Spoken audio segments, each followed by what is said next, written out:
எவன் மகன் என்றோ நான் எதிர்த்து நின்றேன்.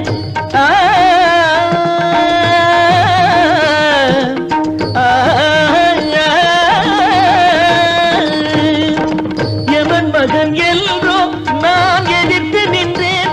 இங்கே சிவன் மகனை கண்டு திகைத்து நின்றேன். எவன் மகன் என்றோ நான் எதிர்த்து நின்றேன்.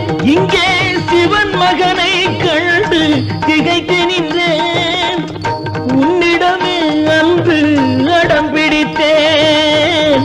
உன்னிடமே அன்று அடம் பிடித்தேன். இன்று உன் திரு நெஞ்சினிலே இடம் பிடித்தேன். சங்கம் வளர்த்த தமிழ் நீ அல்லவா, எந்தன் தலைமை கவிஞன் இந்த புகழ் அல்லவா, சுவாமி மகன் அல்லவா, ஞான குரு அல்லவா.